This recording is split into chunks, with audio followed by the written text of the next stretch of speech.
Part 2.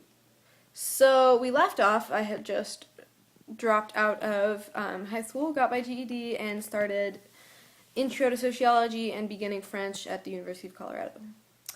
So at this time, I was getting back into those nasty habits, and I was still feeling pretty depressed and pretty alone, and I was seeking company from the wrong people.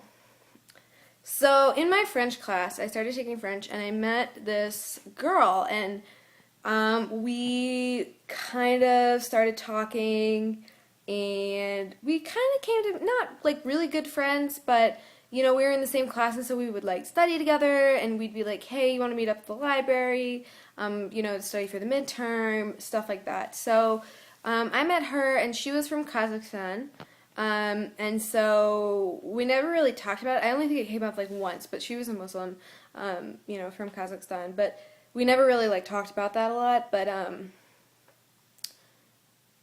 don't know. So yeah. So anyways, so we kind of met. We were kind of sort of friends. And I remember, I think it was like it was for one exam. I don't remember. It wasn't like the midterm or something. But we met up in the library on campus to study for a test. And we were sitting there and we're studying, la la la la la, study. And this friend of hers walked up, and he came and sat down next to her and was like talking and chatting. And so I introduced myself, and we were talking. And he was a really nice guy. He was Pakistani, and he was really nice. And I could tell that he kind of had a thing for me, and I was like, kind of have a thing for you too. And yeah, and so that's how we met. So, like I gave him my number, and we started talking, and we started going on a couple dates, and we went on a couple dates, and a couple more dates, and a couple more dates, and, I don't know, eventually we were, like, seriously dating. We were, like, really, really serious about each other, and, yeah. I don't know. So he was Pakistani, and his name was Munib, and he was studying mechanical engineering at CU, and he was a senior when I was taking those two classes, so he was kind of older than me. Yeah, so he lived with his sister and his brother-in-law, in Denver.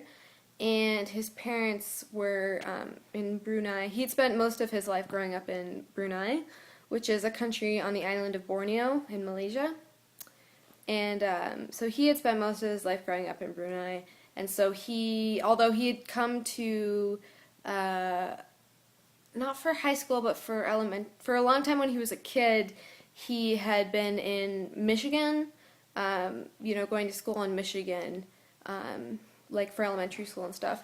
So he was like, he was like fluent in English and all this stuff. So, my arm's getting tired of holding up my phone.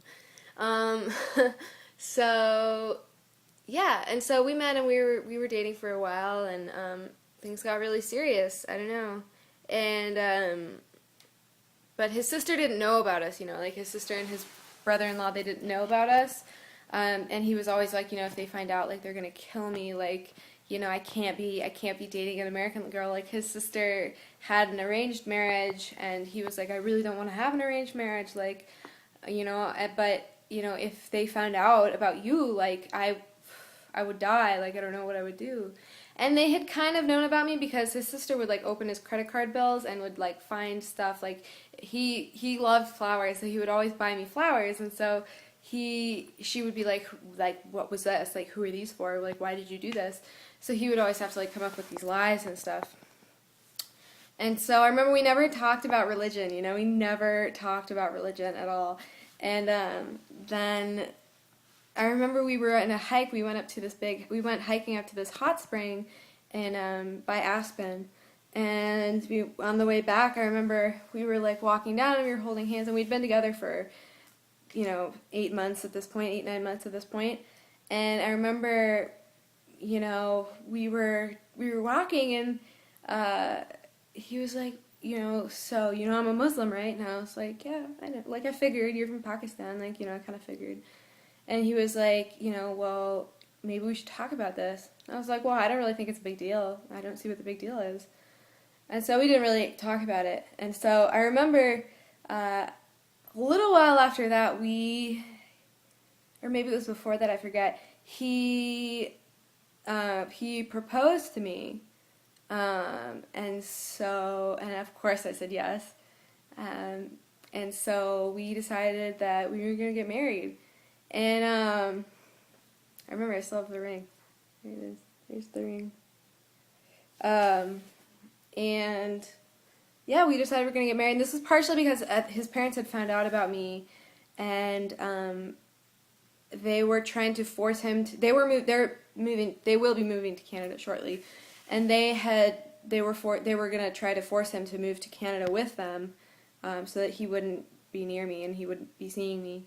And so they were trying to force him to move to Canada after he graduated, because he was going to be graduating at the end of that semester. And so if he left, like if he graduated, his visa would expire since he wasn't a citizen, and he would have to go to Canada. So we were like, well, we're going to get married, but we better get married fast because, he has to stay. I mean, we were definitely in love. Like, we wanted to get married.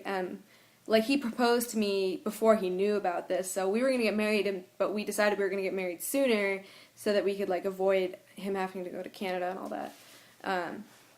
So he proposed to me, and we were engaged, and we never really talked about religion, which was so weird. Like, we never really truly talked about it. Like, I guess, I don't know, I don't think he wanted to bring it up because he didn't want to, like, scare me away. I'm not sure.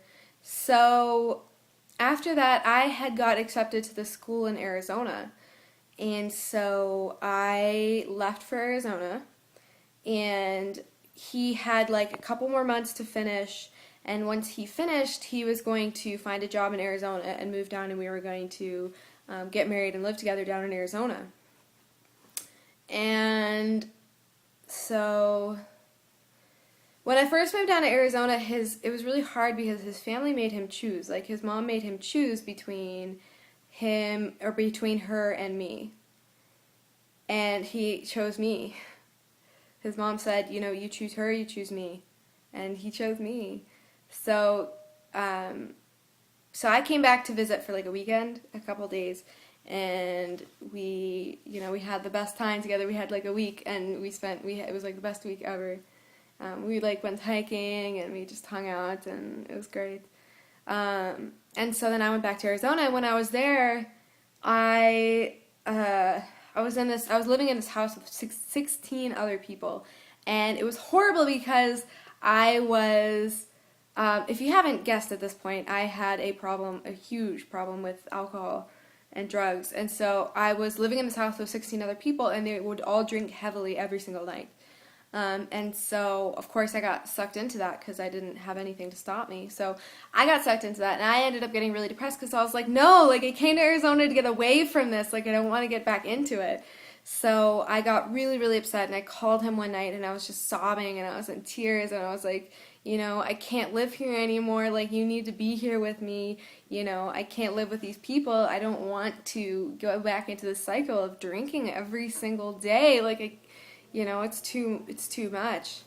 And so, he was like, just calm down, like, you'll be fine. It's only a couple more months and I'm going to be there, like, everything's fine. Don't worry about it. And I was like, okay, all right, you're right. And so I had organized a way for me to move out of that house, and I was going to move somewhere else so that I wasn't with these destructive people. And it looks like I'm coming to another 10 minutes. I'm so sorry. I didn't mean for this to be so long. So I'm going to pause this, and I promise that I will finish with part 3. I will cry if this is a four-parter, so it's only one more, and then we'll be done. So stay with me!